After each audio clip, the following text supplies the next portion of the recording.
Hello, good morning all dear student. आज हम लोग soil and water conservation engineering में बात करेंगे लेक्चर नंबर 2 के बारे में। लेक्चर नंबर 2 में हम लोग क्या पढ़ना है? Definition and agent of soil erosion and water erosion. Means soil erosion और वाटर इरोजन क्या होता है और सॉइल एंड वाटर इरोजन के कौन कौन से एजेंट है जिसके थ्रू ये इरोजन हमारा होता है। ठीक है, तो सबसे पहले देखते हैं सॉइल इरोजन क्या होता है। जैसे हमने प्रीवियस लेक्चर में मतलब पिछले अपने लेक्चर में हमने आपको बताया था कि इरोजन शब्द जो है कि लैटिन वर्ड से आया है। लैटिन वर्ड वो कौन सा है? इरोडेड। इरोडेड मीन्स होता है ईटिंग और एक्चुएटिंग मीन्स खोद कर बाहर निकालना। ठीक है, पहला बात आपको ये याद रखना है कि लैटिन वर्ड से आया है। कौन सा लैटिन वर्ड है? इरोडेड। ठीक है, तो देखते हैं सॉइल इरोजन होता क्या है। Soil erosion is the process. Soil erosion क्या है? एक वह प्रोसेस है by which soil is removed from the earth surface by wind और water flow and then transport and deposit in other location. ठीक है, तो सॉइल इरोजन क्या होता है? एक प्रोसेस है जिसमें अर्थ सरफेस से जो हमारी मृदा है, मतलब पृथ्वी के सतह से जो हमारी मृदा है, वो पानी के बहाव से या तो हवा के चलने से क्या होता है, एक स्थान से दूसरी स्थान पे ट्रांसपोर्ट होता है, मीन्स जाता है। सबसे पहले वो क्या होता है, वहाँ से जो हमारी पृथ्वी की सतह है वहाँ से सबसे पहले मृदा का कटाव होगा, मीन्स डिटैचमेंट होगा। डिटैचमेंट होने के बाद क्या होगा? ट्रांसपोर्ट होगा, मीन्स वह एक स्थान से दूसरी स्थान पे जाएगा। फिर उसके बाद क्या होगा? उस मृदा का एक जगह इकट्ठा, वह मृदा एक जगह इकट्ठा हो जाएगी, मीन्स डिपोजिशन हो जाएगा उसका। जब हमारे इरोजन एजेंट में जैसे विंड है या वाटर फ्लोइंग हो रहा है, मतलब कि हवा या पानी में एक सफिशिएंट एनर्जी नहीं है उसको ट्रांसपोर्ट करने के लिए, जो मृदा हमारा कटा हुआ है उसको आगे ले जाने के लिए उसमें सफिशिएंट पर्याप्त एनर्जी नहीं है, तो वो क्या होगा? मृदा वो हमारा एक स्थान पे एकत्रित हो जाएगा। उसी को क्या बोलते हैं अपन? डिपोजिशन। ठीक है, इन जनरल सामान्यतः soil erosion is the physical removal of top soil. सामान्यतः हम लोग क्या कहते हैं? सॉइल इरोजन क्या है? मृदा क्षरण क्या है? Physical removal of top soil. जो हमारे मृदा का सबसे ऊपरी, जो हमारे सतह पे जो सबसे ऊपरी सतह है, उस मृदा का एक स्थान से दूसरी स्थान जाना ही क्या कहलाता है? Soil erosion. सामान्यतः हम लोग ऐसा बोल लेते हैं। बाय वेरियस एजेंट, किसके किसके द्वारा होता है? इंक्लूडिंग रेन, बरसात के पानी से, वाटर फ्लोइंग, या तो कोई वाटर फ्लो हो रहा, मीन्स पानी का बहाव हो रहा है कहीं पे, या तो हवा के द्वारा, या तो ग्लेशियर्स के द्वारा, या तो ग्रेविटेशनल पुल। ग्रेविटेशनल पुल का मतलब सपोज डैट कि एक रोड है, वहाँ क्या हो रहा है? कोई गाड़ी जा रहा है। ठीक है, तो वो क्या होगा? अपने साथ हवा ले जाएगा, वहाँ पे ग्रेविटेशनल विंड भी चलेगा, तो वो ग्रेविटेशनल पुल कहलाएगा। जो ट्रांसपोर्टेशन में मृदा का कटाव होता है, मीन्स इरोजन होता है, वो किसके द्वारा होता है? ग्रेविटेशनल पुल के द्वारा होता है। अब देखते हैं हमारे सॉइल इरोजन कितने टाइप्स के होते हैं। विस्तार में सॉइल इरोजन को 4 प्रकार से बांटा गया है। कौन कौन से हैं? फर्स्ट वन है water erosion, second one wind erosion, and next क्या है? Accelerated erosion, and last one क्या है? केमिकल या तो जियोलॉजिकल इरोजन। ठीक है, केमिकल इरोजन या तो जियोलॉजिकल इरोजन एक ही इरोजन है। मीन्स 4 प्रकार के हमारे मेनली 4 कैटेगरी, मीन्स टोटल हमारे 4 प्रकार के इरोजन होते हैं। कौन कौन से? हम लोगों ने देखा कि water erosion, wind erosion, accelerated erosion, chemical और द जियोलॉजिकल इरोजन। ठीक है, तो फर्स्ट वन हम लोग बात करते हैं केमिकल या तो जियोलॉजिकल इरोजन के बारे में। ठीक है, केमिकल या तो जियोलॉजिकल इरोजन हमारा क्या होता है? इसको हम लोग केमिकल और geological erosion also known as natural और नॉर्मल इरोजन। ठीक है, इसको हम लोग किस नाम से और जानते हैं? नेचुरल या तो नॉर्मल इरोजन के नाम से। ठीक है, इसका नाम नेचुरल या तो नॉर्मल इरोजन क्यों पड़ा है? क्योंकि ये नेचुरल प्रोसेस के द्वारा होता है, इसमें ह्यूमन बीइंग का कोई प्रभाव नहीं रहता। मीन्स इसके ये जब होता है हमारा जियोलॉजिकल इरोजन या तो केमिकल इरोजन, ओनली और ओनली मतलब केवल नेचुरल प्रोसेस के द्वारा ही होता है। मनुष्य के द्वारा जैसे कि कल्टीवेशन हो रहा है उसके कारण से इसमें उसके कारण से नहीं होता ये इरोजन। ठीक है, आगे देखते हैं। It is also known as natural या तो normal erosion, represent the erosion in natural condition of soil without influence of human being. वही चीज़ अभी हम आप लोग बताया कि ह्यूमन बीइंग के द्वारा इस पे कोई प्रभाव नहीं पड़ता है, without influence of human beings. The rate of this erosion is slow, means इस इरोजन में बहुत कम मृदा कटाव होता है। इसका रेट कैसा है? बहुत कम है। That this erosion remains in equilibrium condition with the soil formation, means कि यह इस इरोजन में जो हमारा मृदा कटाव है, जो हमारा सॉइल इरोजन का रेट है, वो इक्विलिब्रियम कंडीशन में रहता है। किससे? सॉइल फॉर्मेशन से। मीन्स कि सपोज दैट यहाँ से कोई चीज़ मृदा है, कोई चीज़ नहीं, जैसे मृदा है, यहाँ से इरोजन होके मतलब मृदा कटा हुआ और ये यहाँ पे चला गया।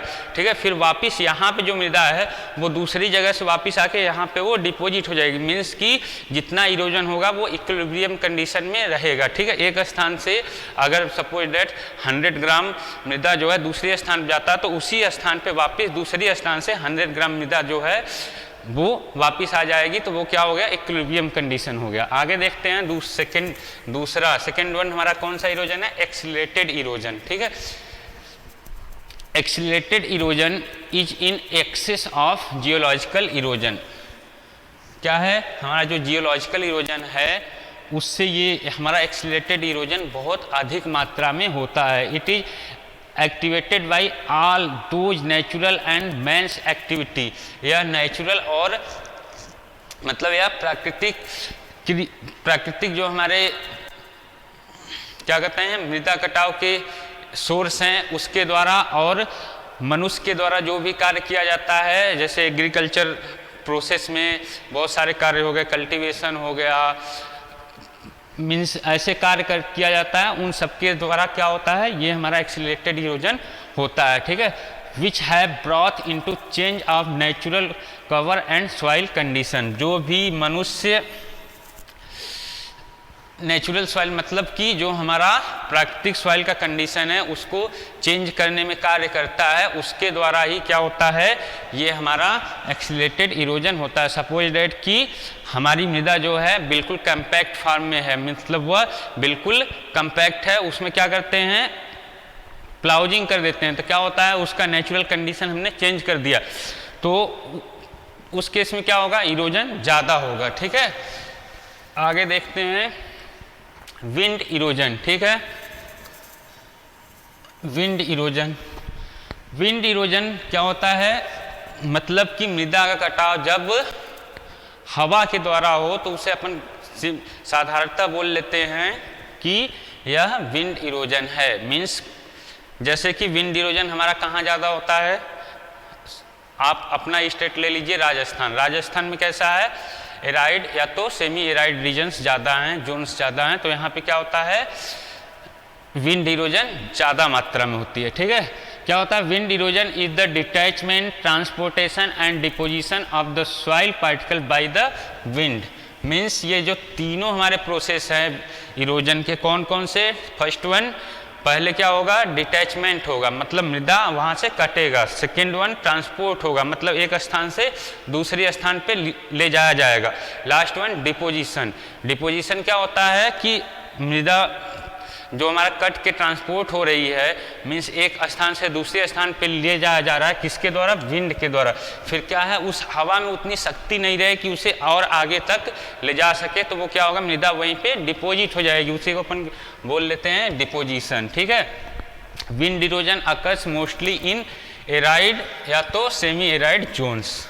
ठीक है, जैसा हमने अभी बताया आपको कि हमारे राजस्थान में सबसे ज़्यादा क्या होता है? विंड इरोजन, वाटर इरोजन नहीं होता है। ठीक है, वाटर इरोजन मीन्स रेनफॉल होता ही नहीं है, बरसात होती नहीं है, तो वाटर इरोजन बहुत कम मात्रा में होता है। ठीक है, there are two types of wind erosion. ठीक है, आपके एग्जाम में देखिए जनरल सा क्वेश्चन फिलिंग द ब्लैंक्स या तो ट्रू फॉल्स या तो ऑप्शनल टाइप में आ सकता है कि स्वीपिंग ड्रिफ्ट और एक्टिव ड्रिफ्ट में कौन सा ज़्यादा एक्टिव इरोजन है। तो ये जानना बहुत ही ज़रूरी है कि स्वीपिंग ड्रिफ्ट होता क्या है। Sweeping drift refers to relatively gentle wind erosion।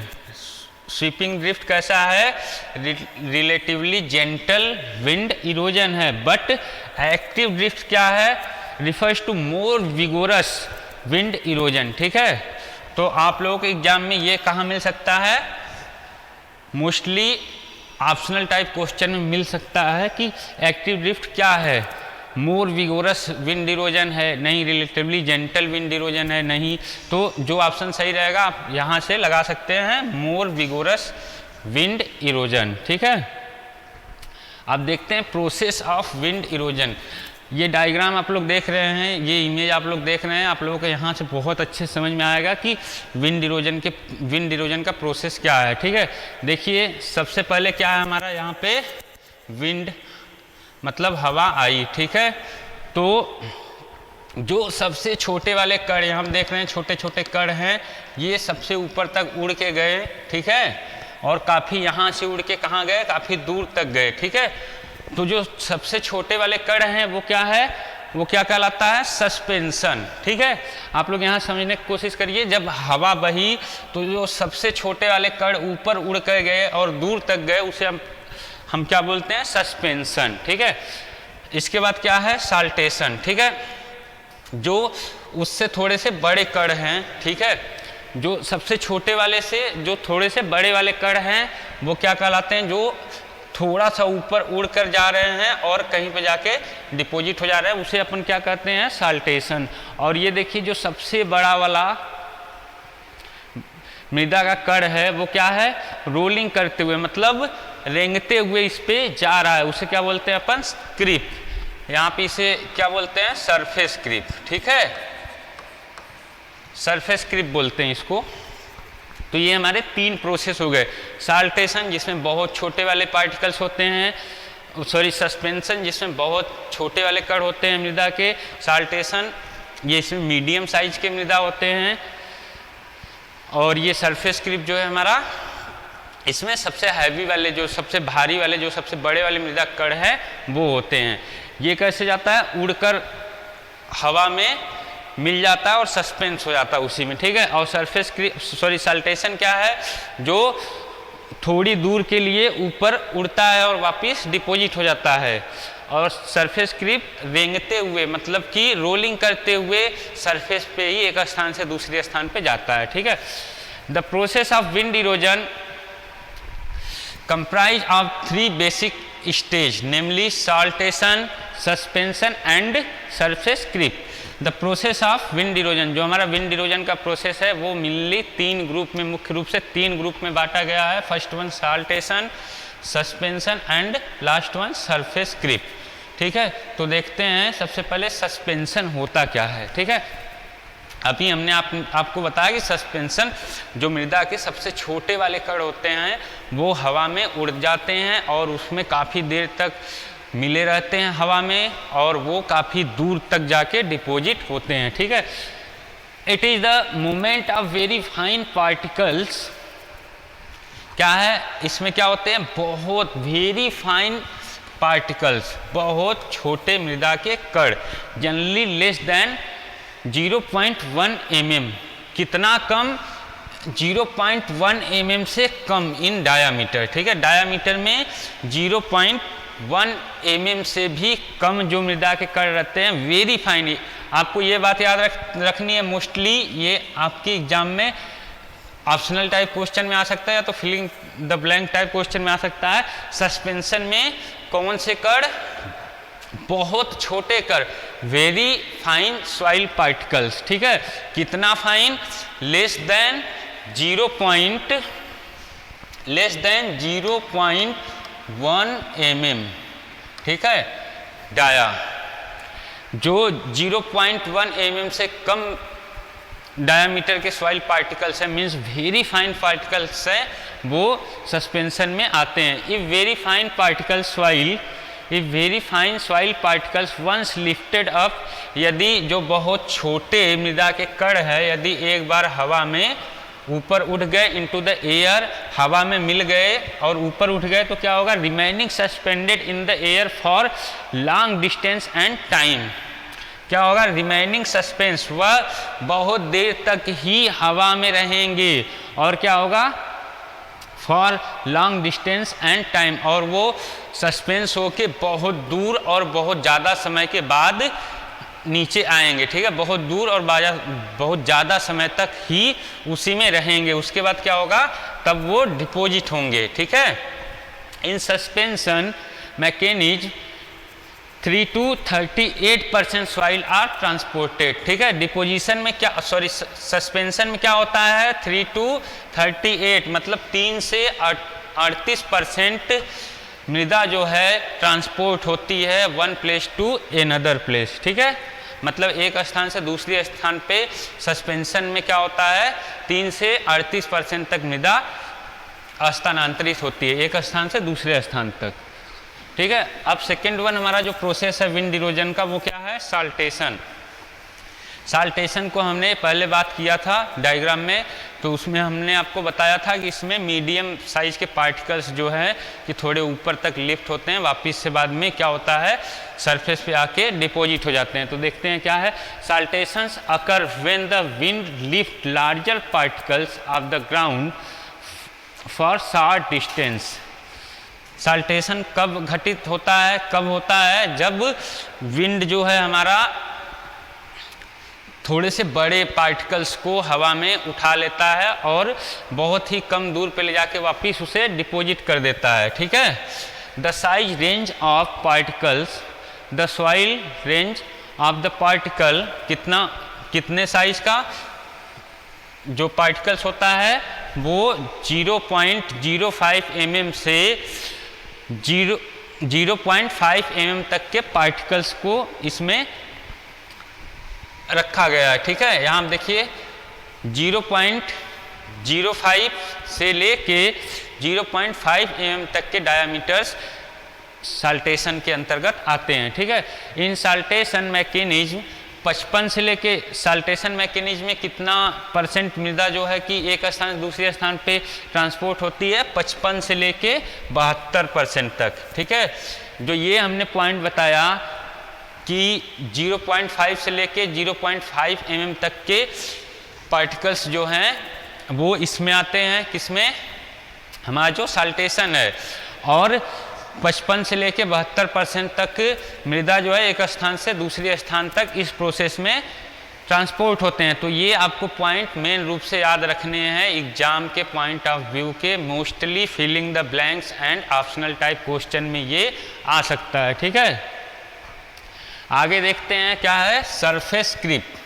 ठीक है, हमने बताया था कि सरफेस क्रीप में जो बहुत बड़े वाले पार्टिकल्स हैं, ठीक है, मोस्टली इसमें 0.5 mm से लेकर 2 mm तक के जो पार्टिकल्स रहेंगे वो इसमें कंसीडर किए जाते हैं, वो इसमें होते हैं। और ये क्या है कि ज़मीन पे रेंगते हुए, मीन्स रोलिंग करते हुए एक स्थान से दूसरे स्थान पे जाता है। ठीक है, देखते हैं क्या होता है हमारा surface creep. Surface creep is referred as the movement of soil particles by rolling along the land surface. ठीक है, हमने पहले ही बताया था कि रोलिंग करते हुए सरफेस पर एक स्थान से दूसरे स्थान पे मूव होता है। ठीक है, the movement of the soil particles by rolling along the land surface, land surface पे ही रोलिंग करते हुए एक स्थान से दूसरे स्थान पर जाते हैं हमारे सॉइल पार्टिकल्स। ठीक है, एक्टिवेटेड बाय द विंड, जो कि विंड के द्वारा एक्टिवेट होते हैं, मतलब शुरुआत उनकी विंड एनर्जी के माध्यम से, विंड के द्वारा होती है। हवा जब बहती है तो जो बहुत बड़े वाले पार्टिकल्स होते हैं वो ज़मीन पर रेंगते हुए, मीन्स रोलिंग करते हुए एक स्थान से दूसरे स्थान तक जाते हैं। The size range of particles is from 0.5 mm to 1 or 2 mm in diameter. ठीक है, किसी बुक में 0.5, किसी बुक में क्या है 0.5 से 1 mm तक दिया हुआ है, और किसी बुक में 0.5 से 2 mm तक दिया हुआ है। तो आप लोगों को दोनों याद रखना है। अगर ऑप्शनल टाइप क्वेश्चन में अगर आ रहा है 0.5 से 1 तो आप लोग इसी को लगाएंगे, अगर 0.5 to 2 है तो इसको लगाएंगे, ठीक है। अगर फिलिंग द ब्लैंक में आ रहा है तो आप लोगों को पूरा लिखना है, ठीक है। 0.5 mm से लेकर 1 या तो 2 mm तक के डायामीटर के सॉइल पार्टिकल्स इसमें आते हैं, ठीक है। In the surface creep mechanism 7 to 25% soil are transported, मतलब कि 7 से 25% मृदा जो है इसमें ट्रांसपोर्ट होती है, ठीक है। ये जो इम्पॉर्टेंट नोट, ये मोस्ट इम्पॉर्टेंट नोट है आपके एग्जाम के पॉइंट ऑफ व्यू से। यहाँ से मैक्सिमम चांसेस है कि क्वेश्चन पुटअप हो सकते हैं, ठीक है। देखिए फर्स्ट वन क्या है, लार्जर देन 1 mm इन डायामीटर सॉइल पार्टिकल्स, जो 1 mm से ज़्यादा डायामीटर के सॉइल पार्टिकल्स है वो क्या होगा, नॉट इरोडेबल होगा, ठीक है। वह उसमें इरोजन बहुत, अगर होगा भी तो बहुत कम मात्रा में होगा, कंसीडर किया गया है कि उसमें इरोजन होगा ही नहीं, ठीक है। जो 1 mm से अधिक के डायामीटर के सॉइल पार्टिकल्स हैं, मृदा के कण हैं, उसमें इरोजन नहीं होगा। Between 1 to 0.5 mm diameter soil particles क्या होगा इसमें, erodable only by very strong velocity wind, इसमें इरोजन पॉसिबल है, ठीक है। किसमें, 1 से लेकर 0.5 mm तक के जो डायामीटर के सॉइल पार्टिकल जो मृदा के कण हैं, 1 से लेके 0.5 mm तक के, उसमें इरोजन वो इरोडेबल है। लेकिन कब इरोडेबल है, उसमें इरोजन होगा लेकिन कब होगा, जब हमारा विंड वेलोसिटी बहुत ही स्ट्रांग रहेगा, वेरी स्ट्रांग विंड वेलोसिटी, ठीक है। लास्ट वन क्या पॉइंट है, less than 0.5 mm diameter soil particles highly erodable, means जो हमारे 0.5 mm से कम के डायामीटर के मृदा के कण होंगे, मतलब कि 0.5 mm से कम के जो मृदा के कण होंगे वो बहुत ज़्यादा इरोडेबल होंगे। लास्ट वन देखते हैं, अगला इरोजन क्या है, वाटर इरोजन, ठीक है। ये चौथा इरोजन का टाइप्स है, ठीक है। वाटर इरोजन, देखिए इरोजन याद करने का सबसे अच्छा तरीका है कि मृदा का कटाव, ठीक है, ट्रांसपोर्ट मीन्स मृदा का detachment, transportation and last one deposition, ठीक है। अगर विंड इरोजन है तो बाय विंड, वाटर इरोजन है तो बाय वाटर, ठीक है।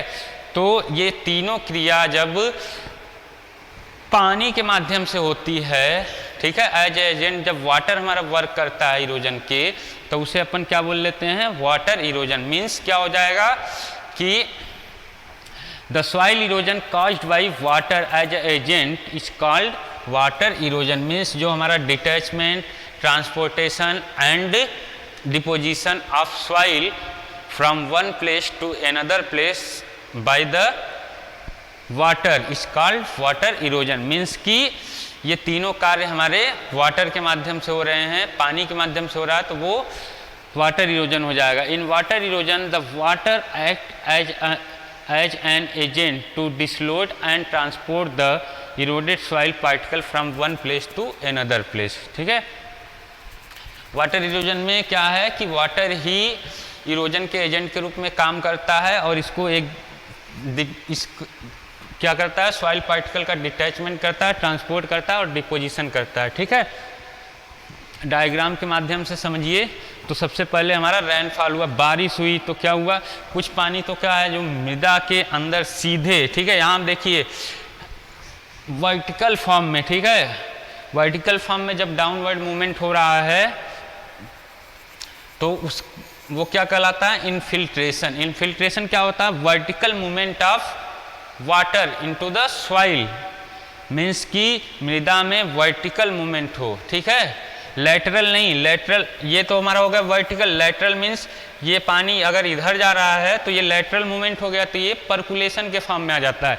लेकिन ये क्या हो रहा है, वर्टिकल मूवमेंट हो रहा है। आप लोगों को ये नहीं पढ़ना है, जाने दीजिए अभी। तो पहले बारिश हुई तो कुछ पानी मृदा के अंदर चला गया, उसे अपन इन्फिल्ट्रेशन बोल लेते हैं, ठीक है।